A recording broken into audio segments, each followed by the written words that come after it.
মা তোমার নাকি বুঝি নিয়ে বাদ বেড়ে নিছি, তোমরা দুজনে হার করে খাও। গেদি আঙ্গ যে হারে করে ভাত খাইবার করতেছে আর তোর হরি কোনে গেছে?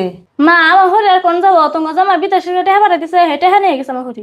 কে পিঞ্জিরে তোর হরি পয়সা নিয়ে যাবো কে? তোর জামাই কি তোর এখানে পয়সা পাঠাই দেখারে না?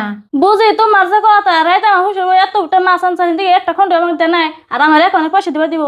এই গেদি তোর অ্যাকাউন্টে যে পয়সা দিবেন নিগে তোর হরি যে না করে কে? তোর হরি অ্যাকাউন্টে যে পয়সা তুই দিতেছে অন্য তগু কি লাভ হইতেছে? তগু কি ভবিষ্যৎ নাই? মা অন্য ফেসাল পালা বাদ দিয়ে দাও, তুমি বাদ দিছে, তোমরা ভাত খাও। তুমি যাবে আমি কত বুঝাই কয়, তুমি যাবে বুঝে না। পিঞ্জিরে তোর জামাই তুই কেমনে করে বুঝাস? বুঝবো না কে?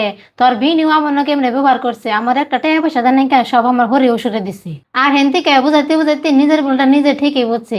আমি যত কামাই করে আমার হরি ওষুধে পয়সা পাতি দে না, আমার অ্যাকাউন্টে ঢেলে দে। ও বুঝি আমি তোমাকে মেজানে ভালো করে বুঝাম নি, তুই বুঝে।